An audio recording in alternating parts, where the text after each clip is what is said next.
everyone. My name is Alison Woodall, and I'm a relocation coach. That means I get to help you with the financial, logistical, and emotional issues that make moving to a new state so stressful. And today I am talking to Rob O'Connor, and he is a realtor in Tampa. Rob, welcome. Hey, how you doing? Great to be here. I'm doing good. I am very excited to talk to you about Tampa. It is one of my favorite places that I have ever lived, and I was so sad to leave. And I have a 15-year plan to get back to Tampa. But before we start talking about how beautiful your area is and how amazing it is, you weren't born there. You were born in New York, is that correct? Yeah, upstate New York, actually. And what made you leave? Oh, well, beside the blizzards and, the economics of the politics, everything, all those things look way more appealing in Florida than New York. All right. And then you haven't always lived in Tampa. You used to live on the east coast of Florida as well. Yeah. So when I originally came down in 1997 as a young man of 23 years old, I first went to Cape Canaveral, Cocoa Beach area on the east coast of Florida. And in 2008, a job opportunity got me out to Tampa, and I was happy it did, because I actually love Tampa a little more than I do Cocoa Beach. That's great, because I think when you're a realtor, if you've lived other places, particularly within your state, then you can be very objective. And if someone comes to you, they can say, well, I'm thinking about Tampa, but maybe I'm thinking about, I don't know, Daytona Beach. And you can say, well, these are the pros of the East Coast, and these are the cons. And so I think it makes you a lot more objective and allows you to be, to help a lot more people. Well, I would love to know a little bit more about Tampa. So tell me the things, first of all, that you love about Tampa the most. What I love about Tampa, well, geez, what's there not to love? There's always something to do. You got the beaches real close. You have Busch Gardens. You have museums such as Mosey and Dolly Museum and St. Pete. We have the two of the best beaches in the country, in Siesta Key and Clearwater Beach. And there's just always something to do. It's really beautiful. The job market is booming. We got a great governor to thank for that. And it's just, like I say, there's always it's good for families, right? So my kids grew up partially here and partially on the other coast, but we left to go to New York for like a year, and they couldn't wait to get back to Tampa. Yeah. I mean, they begged me all the time to come back to Tampa, and they will never leave this area. I can tell you that. Yeah, and that's exactly how my kids were. We were in Tampa for 2.5 years and loved everything about the place. One of the things that I loved most was there's amazing restaurants, there's bars, and everything is pet friendly. So you literally can take your dog anywhere with you, which for me, having got used to that, and then moving to California where my dog couldn't go anywhere with me, everything is just, Tampa is just one of my favorite places. And then, of course, you have Gasparilla, which is a giant pirate parade for those people who don't know. And I was there this year, and it was, even though I don't live there anymore, it's literally like Mardi Gras, but everybody dresses up as pirates, and it's kind of a once in a lifetime experience. Yeah, you also have all the championship parades too. We had the Super Bowl here, which is great. Twice since I've lived here, we've hosted the Super Bowl. And last year, obviously, Tampa Bay was the first team the Bucks were the first team to actually win in their home stadium, the Super Bowl. So they call us Tampa Bay now. Yeah. Well, so I think we've done a good job selling everybody who's watching this video on just the overall, kind of what Tampa's got to offer. So let's get a little bit specific about your market. The first thing that I always like to kind of discuss is kind of like your average price point, because there may be some people watching this video who have, a $250,000 budget, and they probably aren't going to be able to get into your market. What would be kind of like a very low level entry price into your market, and what would be kind of like your median? Because I know it goes up to gazillion-dollar mansions. Mm-hmm. Yeah. So, well, like you said, I mean, it used to be about, even a year ago, at 250 to 300, you could find something small, decent in the suburbs, maybe 35, 40 minutes outside of the downtown area. Today, it's not like that. I mean, the prices here have gone up quite a bit, I believe 32% over the last year. So you're talking 350 to 400 in some of the outskirts, the suburbs. Beautiful, new construction too, not just pre-existing. In fact, in some cases, it's easier to get in new construction than it is to get in the pre-existing market. But yeah, anything from there on the outskirts, I do some beautiful communities over there. But the closer you get to the water and the closer you get to downtown, the more it goes up. Yeah, and for good reason. So I lived just off Bayshore, and I lived in a 1,000 square foot apartment, and we paid $3,500 a month to live there. We didn't even have a washer and dryer in our apartment. Wow. It was very, very basic. It kind of looked like a, I don't know, 1950s motel, but it was actually apartments. But the being close to, Howard and the main kind of areas, and we could walk to downtown. It was just the most amazing experience. And you don't even need to walk all the time anymore, because we have the scooters that you can rent from like Uber and whatnot in the downtown area. So You can zip around pretty quick. And taxes, what are property taxes like? There's no state income tax, so it's really not bad. I mean, I've looked at the taxes for New York, New Jersey, and some of those areas around there, and they're twice as much as they are here, the property taxes. And then they have the state income tax as well on top of it. Yeah, well, we moved from Tampa to California, which is how I discovered this group and Terry. And so going from Tampa to California with the taxes and everything was just crazy. So, that's what I always say. If you're moving to Tennessee, if you're moving to Florida, if you're moving to Texas, your property taxes may be a little bit higher, but you're not paying income tax. And if you choose to pay less, you just buy a smaller house. And then the amount of your income. The general rule of thumb is about 1.5%. Figure that, because that's just a conservative amount, and it could be lower than that if there's no CDD involved or other things. So that's just a good rule of thumb if you're trying to estimate in your head what it's going to be. Okay. And are you seeing any kind of sign of the market slowing down a little bit? Because a lot of people I talk to, it's not quite as crazy as it was, but it's still a hot market. Are you seeing that, or are you as busy as ever? I'm quite busy, actually. I have a lot of houses under contract right now that are still being built, new construction. Where there was 25 to 30 offers on a house, now there might be 12. So yeah, I guess it slowed down a little. But they're still going over on average of, for pre-existing anyway, about 10% over asking price in general. Yeah, and I think this is the good thing about talking to someone like you, because then you can be realistic about, if you want to move to Tampa, what your budget needs to be, what the market's like, all of those kind of things. You're not going in thinking you can spend $300,000 and get your dream house, be the only person putting in an offer. It's just creating that sense of realism. It's true. It just helps them, and it helps me, because a lot of times it seems like the magic number is 350. If I ever ask what your budget is, it's always 350. Whether you want a 4-bedroom with a pool or, 3-bedroom with no pool, their budget's always 350. But you have to be realistic. Everything has a cost. Can we get there if you're flexible and but decisive? Yeah. That's the people that are winning in this market.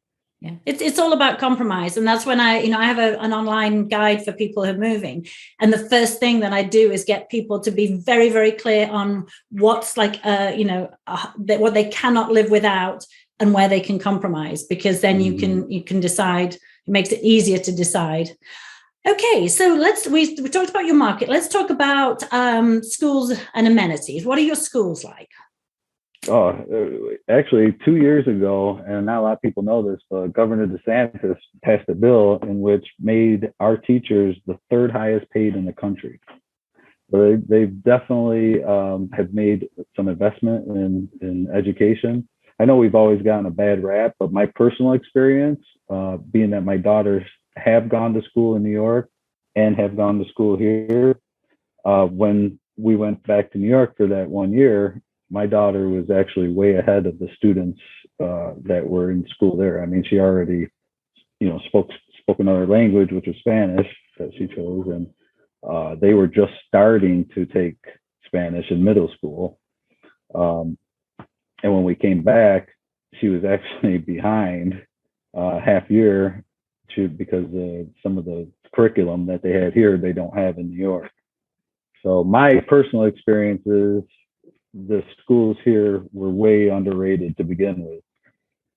That's exactly matches my experience. My kids went from Florida to California and knew tons and knew everything that they needed to know, spent a year and a half in California schools, moved back to Georgia, and now they have coaches because they've missed so much stuff in California. Florida is excellent. Even the schools that don't get as high a rating as they could on the greatschools.org.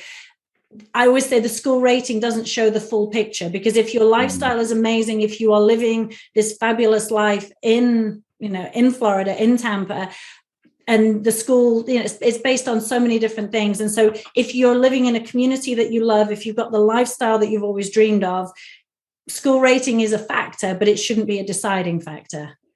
Yeah. And actually, to that point of the websites and some of the ratings that they get, they're always, because of the development here, and they have to rezone the schools all the time. So a lot of times you might see a bad rating from 3 years ago. It's no longer even relevant because it was a totally different situation at that time. This is one of the things, like the CDDs and stuff goes towards, is infrastructure and schools and all of that. So when you go into a new community, you can't go by the school grade thing online. What about hospitals as well? Because I know that's a big thing for people. Oh yeah, hospitals are fantastic. I mean, I can only compare to where I was in New York, but it's day and night. It has been from my very first experience going to a hospital here back in 1998. I was just blown away with the technology that they had here that they did not have in New York. I mean, think about it. Like, if you're a doctor, a good doctor, and you could live anywhere, where would you rather live? New York or Florida, Tampa area? But we have Advent Healthcare. We got Tampa General Hospital, which is like one of the number one hospitals in the country. I actually had back surgery there. And I mean, I'm great now. So yeah, hospitals are great. I would second Tampa General. We were packing up our pod the day before we moved, and my husband got a kidney stone and spent, I think, 10 hours in the emergency room at Tampa General. Wow. While my kids and I finished loading up the pod. So I always tell people, have great health insurance, because crazy stuff happens when you move. But Tampa General's excellent. And they also have an amazing craniofacial surgeon in Tampa. She's one of the best in the country, just as a random fact. Oh, yeah. Well, I didn't know. Yeah. Well, they got one of the best back surgeons. I can attest to that. Yeah. Well, my son was born with a cleft lip, so he had to have like a revision surgery, and it was just the most phenomenal experience. So, all right. So schools, healthcare, job market. Who are your big employers? What's kind of like the big industry in Tampa? Oh man, Amazon's huge here, but a lot of tech companies are moving in. We got some insurance companies, like big ones, USAA right down the road, MetLife is down the road from me. Bank of America has a huge building in downtown. Well, you would know that. And, there's just a lot of tech companies coming in. They're doing a great job of bringing those people to Tampa. And also emergency power, because that's what my husband worked in. That's what brought us to Tampa. He works in the generator industry. And so I know that obviously, generators are a big thing in Florida, which kind of brings me on to the next thing, which people worry about, is hurricanes. So how big an impact do hurricanes have in Tampa? Well, can I just back up real quick about the job thing? Trades, like, we really need trades here. There's a labor shortage. So all of the builders, whether it's commercial or residential. Yeah, we need anything with trades. You're gonna do well in this area because it's constantly booming and growing. Yeah. Well, you need to build all those houses for all the people who are moving to Tampa. Yes. Yeah. There's everywhere. There's new construction going on. Yeah. Probably more so than anywhere in the country. Yeah. Outside of Texas, I think is pretty big too. But here. Well, wonderful. So tell me about hurricanes. How much do hurricanes impact your life? Like not at all. And that's what I tell people. Floridians don't think about hurricanes until on the weather map there's one that's coming right there. And I don't think Tampa's ever had a direct hit, has it? There's something about the bay that deflects them north or south. Right. Not since, it's been a long, long time. Last year, I think we had a close call. One was coming and they predicted it would go here, but again, it just skirted up the side and went up by Pensacola. My only time that I ever had a problem with hurricanes was when I was on the East Coast over in that Cocoa Beach area. And 2004, we took a couple of hits. Yeah, but you didn't flee. You stayed. Most people just shelter in place because most houses are built to withstand, anything other than the most extreme kind of hurricane. Yeah. So since Hurricane Andrew, several years ago, what was it, like 1996 or something like that? They had new code and they built the houses to withstand, up to 200-mile-per-hour winds in a lot of cases. There's some homes in downtown Tampa, and you would know this, that are from like the early 1900s that they're not even block construction. They're framed, they're wood framed, and they're still there. It's kind of just the stuff that you hear, right? Like I'm never, lived in California. So I would be paranoid of earthquakes because that's what you hear about all the time, or fires. But I'm sure that's not the case to the people that actually live there. They're, you just have a different perspective than the people that are actually living there. Mm-hmm. And then what about bugs and alligators and frogs and other things that people worry about? Frogs. Yeah, they're a thing. Alligators are here. They tell you to just assume they're in every water, any lake, pond, whatever. Just assume they're there, and you'll never be surprised. So snakes, they're a thing also, but I haven't seen a snake in probably 2 years. And at that time, it was just a black racer, which is completely harmless. Yeah. And when you do see a snake, normally they're heading in the opposite direction. They're not coming for you. They see you and they go. Yeah, well, unless you're my wife, then she goes the other direction like really fast. You see, I grew up on a farm and I'm terrified of rodents. So I can, I have no bad experiences of snakes. Snakes don't really feature in my life. Bugs don't bother me. But give me like a teeny tiny rodent and that's it. I'm done. Oh, no, my wife runs from everything. If it moves, she runs from it. Well, so if she's scared of like bugs and stuff, how does she deal with the humidity? Because I know humidity is not really an issue for most men, but for women, particularly if you have longer hair, you spend your summer with your hair in a ponytail. In the summertime, it's humid, but everywhere you go, it's air conditioned, right? So you got controlled climate inside. It's only when you go outside. And then in the summertime, when it's like 95 degrees, you're either at the beach or by a pool or something along those lines. But yeah, going to a water park is nice, but going to like Disney in the middle of the summer, yeah, that can be a little sticky. Yeah. Well, for people who've watched a lot of my videos, they know that I always say that no matter where you live in the world, 3 months out of the year are going to be less than, perfect weather. In the Northeast, it's storms and snow in winter. But then in the South, it's just you put up with the humidity in summer because everything else about Tampa is just amazing, in my opinion. All right. So anything else that we haven't covered about Tampa and your market that you want to touch on? The proximity, I guess, location to like things. We're an hour from Disney, from Orlando and Universal Studios, which are which are great. I've had annual passes at some point to all of them. And for the kids, it was great. It was just something to do, even if you're like we were away from family.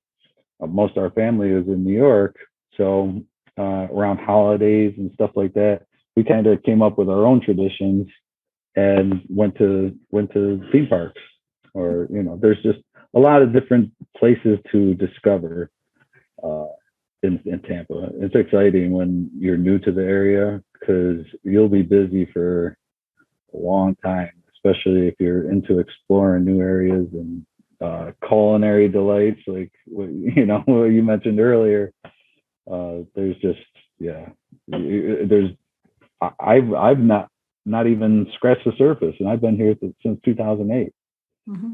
Yeah, and just going back to the family and other places.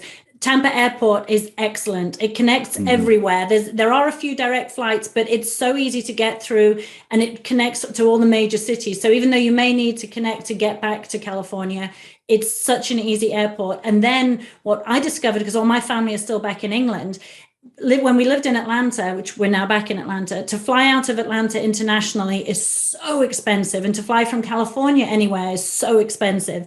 But if you fly out of Orlando, you can go anywhere in the world so incredibly cheaply, because Orlando subsidizes, I think, all the flights internationally so that people from all around the world will come to Disney. So if you ever want to travel the world, Tampa's great because, like you say, you're an hour. I think it's an hour and 20 minutes to the airport in Orlando. Mm-hmm. And a flight from Atlanta to England would have cost me $2,000, and we would fly out of Orlando for about $600 or $700. Oh, wow. The savings flying out of Orlando are just enormous if you want to travel. Yeah, we have a couple other international airports. Like we have the one in St. Petersburg, Clearwater, St. Pete, which has gotten big because Frontier's there, and Spirit Airlines, I believe, flies out of there. And also Sarasota Airport has been growing. That whole area has been growing.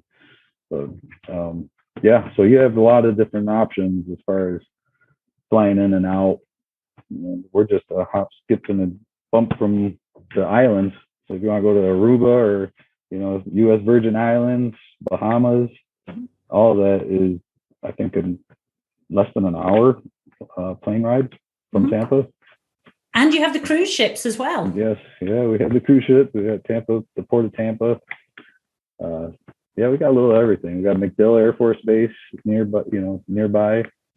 Which this year they had the air show came back, which was great. We got to see the Blue Angels. Yeah, there's just always something to do. I would agree. I mean, we literally did something every single weekend for the 2.5 years that we were in Tampa, because there was just so much to do. I didn't even make it back to Disney because we were so busy doing other things. But it was just an amazing, amazing experience. So I think we've sold everybody on how amazing Tampa is. And I promise you, I'm not paid to endorse Tampa. This is just me talking from just 2.5 years of just the most amazing life and having such great friends there. I am paid, but I swear I'm telling you the truth. It's I love it. I live here. I'll never move from this area ever, unless it's changes course drastically. But I have no doubt it won't. Well, wonderful. So if someone wants to contact you, so it's not just you have a team of realtors. Yes. So I'm the team leader, Rob, like, it says back here. And there's 8 of us. We are able to cover a wide range geographically, but we're also able to meet the needs of our clients better, because I'm not too busy. If I'm too busy, I have somebody else, so we always have somebody to give that very close personal touch to when they're looking for a home, because you need that. Communication is everything. I firmly believe it. And so we cover 3 of the hottest markets in the country, which is not just Tampa, but Wesley Chapel, Odessa, and Lakewood Ranch area, Sarasota. So we have the whole but I've sold houses as far as New Smyrna Beach, which is actually on the East Coast, and Fort Myers, which is south. So we were able to cover a vast area. Wonderful. And then you said you had a YouTube channel as well, so which I can link to. But does it have a name that people could search for it? Or yeah, so I have like 5 YouTube channels, but I have This is Tampa Podcast, which is one of my podcast channels. You can find it on Facebook as well. This is Tampa TV, which is more about, probably going to be more interest to people looking to move here, because we do neighborhood videos, we do videos of new construction projects, walkthrough videos of the homes, the different style homes. We do some small business spotlights, so you can really get an idea of the type of life, like lifestyle videos. Yeah, so you can find those on YouTube. This is Tampa TV, This is Tampa Podcast. I have my own Tampa Rob. So I'm Tampa Rob. That's what people remember me by. But perfect. Well, if you'll email me all the links, then I'll post the links to all of those different places in the comments wherever everybody's watching this video. And if someone wants to reach out to you, is it phone? Is it email? What's the best way to contact you? Phone, email, smoke signals, whatever, it'll work. What number would you like them to contact you on, or your team? So you can reach me at 813-928-6745, or email me at robert.o'connor, OCONNOR, at CB, C as in Charlie, B as in Bravo, realty.com. And you can go to my website, robbluxuryhomegroup.com, tamparob.com. Yeah, there's, like I said, several ways to reach me. Well, perfect. Well, I'll put links to all of the ways to contact you in the comments on wherever you're watching this video. Well, wonderful. Well, you've got me all excited. I'm going to go refine my 15-year plan to get back. Unfortunately, I know the places that I want to live are very, very expensive. So I have a lot of saving and planning to do. But I really appreciate everything that you've shared with me. And I know you've inspired a lot of people to move to Tampa. I sure hope so. And, I look forward to providing some more, stuff for the group and to kind of help them make a decision. One other thing I wanted to mention before we go is we have a new thing that just came out. It's called the Move Meter, and I'll send you that link. It actually, you can put in the city that you live in and the city you want to go to, not just Tampa, but anywhere in the country. And it actually has a whole analysis of everything from, quality of life to jobs, to pay, to, affordability, all that stuff. So it's a real neat tool that just now was released by my brokerage. Oh, wow. Okay. Well, it's a good reason to call you and get in contact. So thank you so much. I appreciate everything you shared with us. All right. Well, thank you, Allison. I appreciate it.